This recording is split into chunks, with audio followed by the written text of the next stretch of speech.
சென்னை திருவொற்றியூர்ல அரசு பள்ளியில +2 படிச்சிட்டு இருந்த மாணவனோட பெயர் தனுஷ்.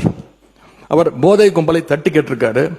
அதற்காக பட்டப்பகல்ல சுமார் 30 பேர் கொண்ட ஒரு கும்பல் தனுஷ் அவர்களை அடிச்சே கொலை பண்ணியிருக்கிறாங்க. இந்த அரசு போதைப் பொருள் தடுப்பு படையை உருவாக்கி இருக்கோம்னு சொல்றீங்க. அதை சொல்லி பல கோடி ரூபாயில விளம்பரம்லாம் பண்ணிருக்கிறீங்க. ஆனா களத்துல நடக்கிறதை பார்த்தா இன்னைக்கு வேற மாதிரி இருக்கு. உதாரணமாக சில நாட்கள்ல மட்டும் நடந்த குற்ற சம்பவங்களை இங்க அவையில பதிய வைக்க விரும்புகின்றேன். நேற்று இரவு காஞ்சிபுரம் அருகே படுநெல்லி கிராமத்துல கோவில் திருவிழாவின் போது போதை கும்பலுடைய அட்டகாசத்தை கேள்வி கேட்ட சந்துரு, விக்கி அப்படிங்கிற 2 இளைஞர்களை அந்த கும்பல் வெட்டி கொலை பண்ணியிருக்கு. ஆகஸ்ட் 11ஆம் தேதி அன்னைக்கு திருப்பூர் மாவட்டம் பல்லடத்துல தனலட்சுமி, பூவரசி அப்படிங்கிற தாய் மகளை இரட்டை கொலை பண்ணியிருக்கிறாங்க.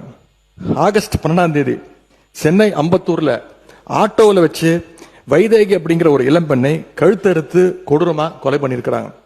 ஆகஸ்ட் 13ஆம் தேதி வேலூர் மாவட்டம் குடியாத்தத்துல பெண் தலைமை காவலர் தாமரை செல்வி குத்தி கொலை செய்யப்பட்டிருக்கிறாங்க. ஆகஸ்ட் 14ஆம் தேதி கோவை மாவட்டம் பாப்பநாயக்கன் பாளையத்துல ஒரு வயதான பெண்மணியும் உறுப்பினர் கவன ஈர்ப்பு தீர்மானத்தில் நீங்கள் கொடுத்திருக்கிற அந்த பொருள் பற்றி மட்டும் நீங்கள் விளக்குவதிலே நியாயம் இருக்கிறது. நாடு முழுவதும் நடந்த மற்ற சம்பவங்களை பற்றி பேசுவதற்கான நேரம் இது அல்ல. சுருக்கமாக கவன ஈர்ப்பு தீர்மானத்தை ஒட்டிய பிரச்சனை மட்டும் நீங்க பேசலாம். அரசுடைய கவனத்துக்கு கொண்டு வர இதெல்லாம் ஒரு வாரத்தில் நடந்தது. நீங்க சென்ற வாரமே டைம் கொடுத்திருந்தீங்கன்னா இதெல்லாம் சொல்ல வேண்டிய அவசியம் ஏற்பட்டிருக்காது. இதே நாள்ல திருவள்ளூர் மாவட்டம் கும்மிடிப்பூண்டி சானாபுத்தூர் கிராமத்தை சேர்ந்த ரஞ்சன் அப்படிங்கிற இளைஞரும் கொலை செய்யப்பட்டிருக்கிறார்.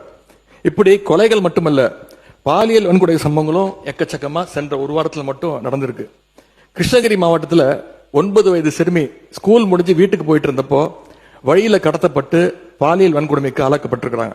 அதே மாதிரி தூத்துக்குடி மாவட்டம் ஆறுமுகநேரியில ஆளுங்கட்சி நிர்வாகிகள் மேலேயே பாலியல் புகார்கள் இன்னைக்கு தொடர்ந்து வண்ணம் இருக்கிறது. அந்த மாவட்டத்தில் ஆளுங்கட்சி நிர்வாகிகள் மேல வர்ற 2வது பாலியல் குற்றச்சாட்டு இது. ராணிப்பேட்டையில ஆளுங்கட்சியினுடைய மாவட்ட செயலாளர் திரு விஜய் மோகன் மேல ஒரு பெண் பாலியல் குற்றச்சாட்டு சொல்லியிருக்கிறாங்க.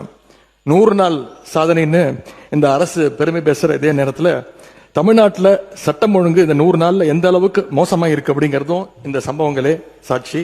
இது மாதிரியான சம்பவங்கள் தொடராம இருக்க இந்த அரசு என்னென்ன நடவடிக்கை எடுக்க போகுது? மிக முக்கியமா பள்ளி கல்லூரிகள்ல வன்முறைக்கு எதிராகவும் ஒழுக்கத்தை வளர்த்தெடுக்கவும் கவுன்சிலிங் வகுப்புகளை நடத்த வேண்டும் இந்த அரசை கேட்டுக்கொள்கின்றோம்.